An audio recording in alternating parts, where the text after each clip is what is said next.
మొదటి రోజు తనది కానటువంటి ఒక వ్యవస్థలో కల్వకుంట్ల కవిత గారు నిన్న నిద్రపోయారు. చెరసాల మధ్య ఖైదీల సమూహంలో దేశంలో దక్షిణాసియా ఖండంలోనే అతిపెద్ద జైలు అయినటువంటి తిహాడ్ జైల్లో నిన్న రాత్రి నిద్రపోయింది కల్వకుంట్ల కవితమ్మ. బహుశా ఆమె కానీ ఆమె కుటుంబం కానీ ఎప్పుడు ఊహించలేదు మాకు ఇలాంటి రోజు వస్తుంది, ఇలాంటి రోజు ఒకటి మేము ఫేస్ చేయాల్సి వస్తుందని చెప్పి బహుశా ఊహించలే. కానీ కాలం మాత్రం వెంటాడింది. ఎంతోమంది జీవితాలను ఆగం చేయాలని చూసినటువంటి కల్వకుంట్ల చంద్రశేఖరరావు ఫ్యామిలీ ఇవాళ అగమ్య గోచరమై చెట్టుకోగడు పుట్టకోగడై తిరుగుతూ ఉన్నాడు. నీకు కేసీఆర్ బహుశా మీరు మార్నింగ్ న్యూస్ చూస్తూ ఉంటే నువ్వు కానీ ఆ తర్వాత నీ కొడుకు రామడ్ కానీ హరీష్ రావు కానీ హరీష్ రావుకు ఉండేటువంటి ఇంకో ఫ్రెండ్ కానీ మీరందరూ కూడా ఆ రోజు తీన్మార్ మల్లన్న ఆఫీసుల మీద జరిగినటువంటి దాడులను ఒకసారి గుర్తు చేసుకోరు. 100 రోజుల పాటు నన్ను జైల్లో పెట్టి మీరు సాగించినటువంటి ఒక అరాచకం, ఒక దమనకాండ. ఆ రోజు నేను జైల్లో ఉన్నన్ని రోజులు నా కూతురు డాడీ డాడీ డాడీ అని సిక్ అయిపోయి ఆఖరికి హాస్పిటల్లో పడ్డది. నా ఫ్యామిలీ అంతా కన్నీళ్లు పెట్టింది. ఆ రోజు మీరు చేసినటువంటి అరాచకానికి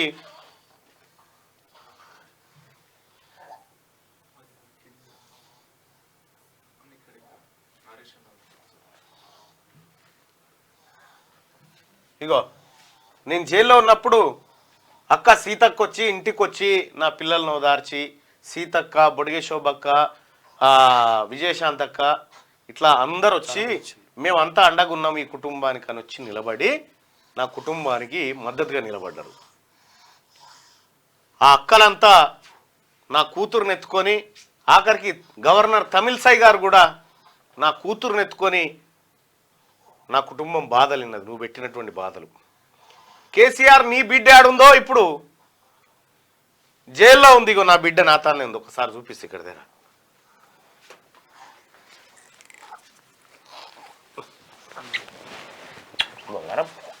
హాయ్ చెప్పు బేటా, హాయ్ చెప్పు అందరికి, హాయ్ చెప్పు, హాయ్ చెప్పు, చెయ్యూపు చెయ్యూపి, హాయ్ చెప్పు బేటా, నమస్తే పెట్టు, నమస్తే పెట్టు అందరికి పెట్టు బేటా. బంగారం ఎవరురా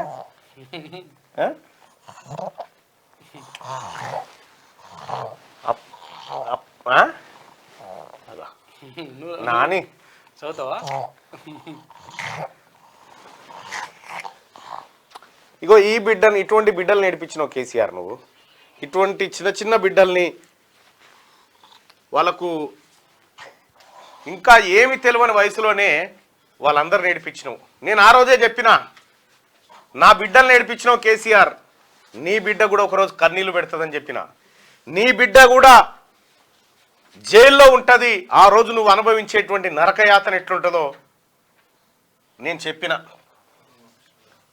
ఇగో అన్యాయంగా అక్రమ కేసులు పెట్టి కేవలం నిన్ను ప్రశ్నిస్తున్నాడని చెప్పి నువ్వు నన్ను తీసుకొని పోతే 84 రోజుల పాటు నా బస్సు బిడ్డ ఎంత ఆవేదన పడదు. ఆ బిడ్డతోటే నీ బిడ్డ నా బిడ్డతోటే నీ బిడ్డ అరెస్ట్ రోజు మాట్లాడతా అని చెప్పిన. ఆ రోజు చెప్పినా ఈ రోజు నా బిడ్డను చూపించిన. కానీ ఒకటి గుర్తుపెట్టుకో కేసీఆర్, ఏ తండ్రికి కూడా ఏ కుటుంబానికి కూడా అలాంటి కష్టం రాకూడదు. నేను అలా కోరుకునే వ్యక్తిని కాదు.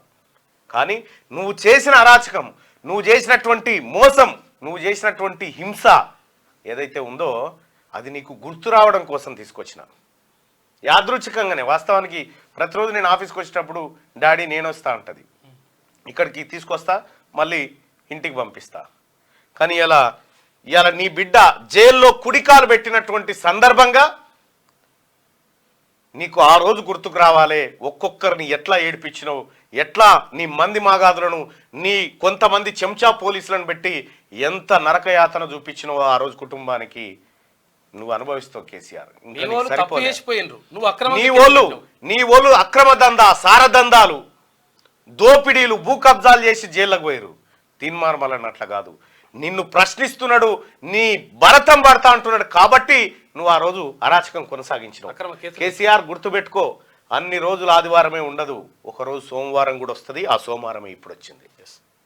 నువ్వు అనుకుంటున్నటువంటి ఏది మొత్తం ఈ రాజ్యమే నాది, దీనికి రాజు నేనని విర్రవీగినావు కదా, సామంత రాజు లెక్క.